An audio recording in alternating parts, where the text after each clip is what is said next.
আমি সজীব ওয়াজেদ জয় বলছি। নিষিদ্ধ আওয়ামী লীগের প্রধানমন্ত্রী শেখ হাসিনার ফাঁসি হচ্ছে, এ নিয়ে মুখ খুলেছেন শেখ হাসিনার একমাত্র ছেলে শেখ ওয়াজেদ জয়। মায়ের ফাঁসি নিয়ে কি এমন মন্তব্য করেছেন শেখ ওয়াজেদ জয় লাইভে এসে? সম্পূর্ণ ভিডিও দেখেন। বাংলাদেশে এখন একটি বিশৃঙ্খল পরিস্থিতি চলছে।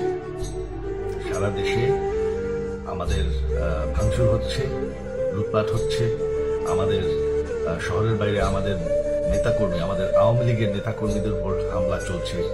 অবৈধ সরকার দেশটাকে দখল করে আছে, নেতাকর্মীদের উপর হামলা হচ্ছে, এ নিয়ে দুঃখ প্রকাশ করেছেন শেখ ওয়াজেদ জয়। তবে এবার একজন সন্তানের চোখের সামনে ফাঁসি হবে একজন প্রধানমন্ত্রী, অর্থাৎ শেখ ওয়াজেদ জয়ের একমাত্র মায়ের। অনেকে হত্যা করা হয়েছে।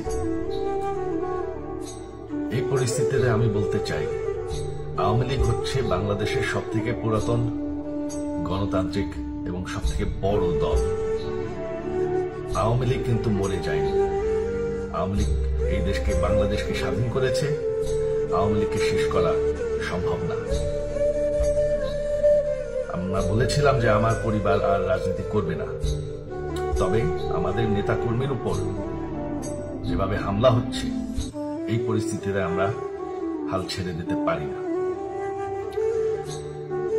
বাংলাদেশে যদি গণতন্ত্র, নতুন বাংলাদেশ গড়ে তুলতে হয়, আওয়ামী লীগ ছাড়া সম্ভব না। আওয়ামী লীগ হচ্ছে সব থেকে বড় দল। আওয়ামী লীগ কোথাও যাবে না, আওয়ামী লীগ শেষ হয়ে যাবে না। আওয়ামী লীগকে শেষ করা সম্ভব না।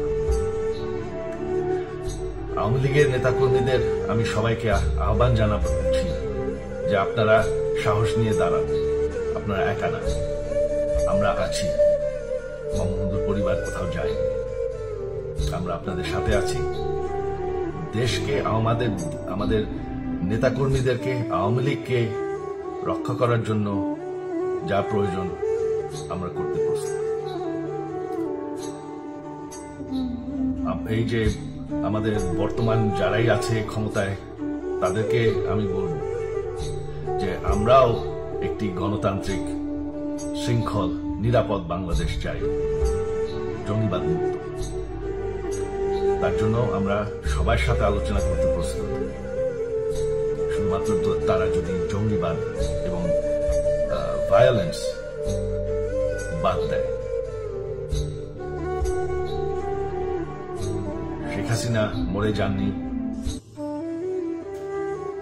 আমরা কোথাও যাইনি। বাংলাদেশ আওয়ামী লীগ ছাড়া গণতন্ত্র, নির্বাচন সম্ভব না।